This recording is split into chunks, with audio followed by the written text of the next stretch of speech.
Waterloo Station is the busiest station in London. Over 44 million journeys are taken to Waterloo every single year. Have to sit back. That sounds like a lot. Prior to COVID, it was 99 million journeys taken. So it's double that, which it has now. Y salimos de aquí al lado. Ajá. Hubiéramos salido de este lado y ya más rápido.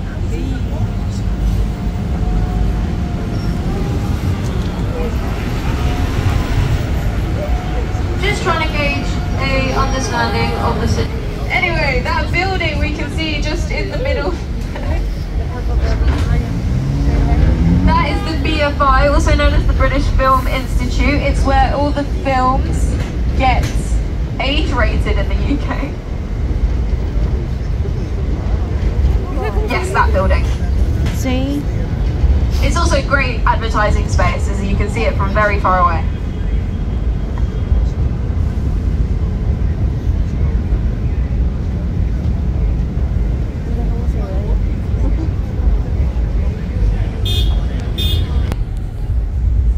Are we all visiting?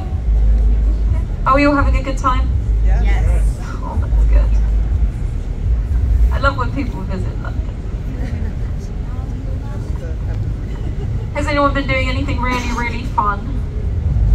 Everything. Everything? Oh, that's such a good answer. Waterloo Bridge, also known as Ladies' Bridge, as it was almost entirely built by women during the Second World War. It started construction in 1938, ended in 1945. In just a second to your left, you'll have a lovely view of the London Eye and Big Ben if you want to take a quick picture. There they are. We walked all the way around. Thank you, Leighton, for slowing down. Yes, we walked all the way around the wrong way. Big Ben is not called Big Ben, but we will get to that later. To our right, that purple building there, that is the National Theatre. Oh. The National Theatre is an example of brutalist architecture. King Charles III said it looks like a nuclear power station. I'm inclined to agree. The lights do nothing to cover up how ugly it is. If you keep looking to the right, you'll have the City of London. You can see St Paul's quite clearly there. This is because it's illegal to block the view of St Paul's Dome from the Thames, so wherever you are on the Thames, you can probably see it. The City of London, despite having St Paul's, is actually really, really boring. Don't bother going over there. You want to be spending your time in the City of Westminster, which is just to your left over there. This is where everything actually is. This is where all the monuments are. This is where most of this tour will happen. It's the interesting bits. Just ahead of us, to the right, that building there, that's Somerset House, built by the Earl of Somerset. It was originally a registry office known as the Hatcham, Matcham and Dispatchdom. This is because they logged births, deaths and marriages. Somerset House is now home to the Courtauld Gallery, which is an art gallery with paintings ranging from the Renaissance to Van Gogh. If you do want to check out Somerset House and its gallery, do not go next Friday. The Courtauld Gallery are holding a Christmas party for their university students. And everyone knows, drunk university students are no fun. Ese es el que se veía, ¿verdad? Last year, they stole things from the gallery. This is insider information. You guys can't tell people I know that. We are now on the Strand and our first example of Christmas lights. Yay! The Strand is the oldest street in London, with its origin coming from 1002. The name Strand comes from the Old English word strand, which just means by the river. To the left, you can see the Savoy Hotel. The Savoy Hotel, very famous hotel in London, is the only road in London where you drive on the right-hand side. Oh, yeah. The right? The right. This is because it's easier for cab drivers to drop off their passengers and do a U-turn.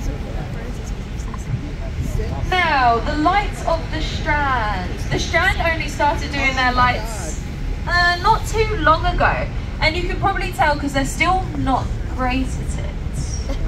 Sometimes, a lot of the times, the lights just don't work.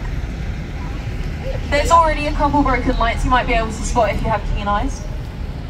They're also very aggressive with their advertisement. If you couldn't tell, we're on the North Bank. That's one of the broken lights there, you can see that. The Strand, however, is important for other reasons, except for being the oldest street. It also supposedly was home to a pub called the Dutch and the Duck, in which Guy Fawkes hatched the gunpowder plot. To our right, that lovely building there, that is Cootes Bank. Cootes Bank is a special bank because in order to bank with them, you need at least £1 million in your bank account.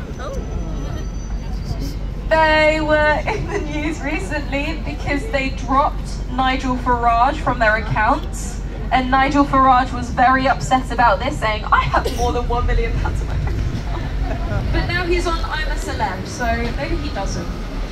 To our left we have Charing Cross Station. This is the smallest railway station in London. It's called Charing Cross because of that structure you can see in the middle there, that cross. The cross is just up top. There are 11 crosses dotted around London, and they follow the funeral procession route of Eleanor of Castile, yes, who was Edward II's wife. She died quite young, and Edward II was very, very upset about this, so he organised these crosses to be made. They are medieval, so about 12,000, and they follow Gothic architecture of the time, very French inspired. Anyway. The word Charing has two potential origins. The first one being that there was a settlement here called Charing, which they knocked down to build the cross. Or from the old French word chérie, meaning darling, so it was Darling's Cross. That's very unlikely though, we don't have that kind of sentimentality in this country. Just ahead of us we have Nelson's Column. Nelson's Column is the most important thing in Trafalgar Square. Nelson's Column is 170 feet tall because that's the height of the tallest mast on his tallest ship. Nelson up top is looking towards Portsmouth because that's where his ship is docked. Apparently, after they finished building the column itself, they held a dinner party on top of it before they put that statue there. Just because they could, for no other reason. As we move round, you might be able to get a slightly better look at the base of Nelson's Column. At the base we have 4 lions. These lions are also known as Landseer's lions, as they were added by a guy called Edward Landseer. Now the fun thing about Edward Landseer is that he had never seen a lion before making those lions. He had only seen them in pictures and one dead one at London Zoo.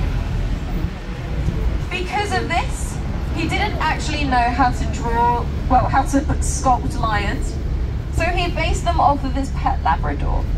If you get a closer look, you can see their paws are distinctly dog-like. Still to our right, that statue that we're going past there, that man on a horse, that's King Charles I. That is also the official centre of London, so if you're measuring anywhere to London, you're measuring to that point. We'll talk more about that statue slightly later on, we'll come back past it. Coming up now to our right, this building here, this is Canada House. Canada House is the Canadian High Commission. A High Commission is essentially an embassy just for people, well, just for countries of the Commonwealth. Now this is a bit of a risky joke, but I'll make it anyway. Countries, well, if anyone doesn't know what the Commonwealth is, it is just the British Empire with a politically correct name. So we are essentially still in control of these countries, and it's very, very naughty of us, considering we are anti-imperial. Heard it here, folks. Okay, so still to our right, we have another man on a horse. We do love our men on horses.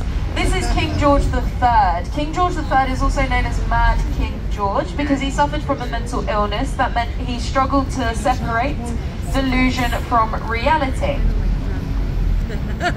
The worst thing he did is hug a tree thinking it was the King of Austria. We'll talk more about him and his son slightly later on, so keep him in mind. gentlemen's clubs. As insinuated in the name, you can only be in a gentleman. You are in fact a gentleman. There has only ever been one woman who has been part of a gentleman's club, and that is Margaret.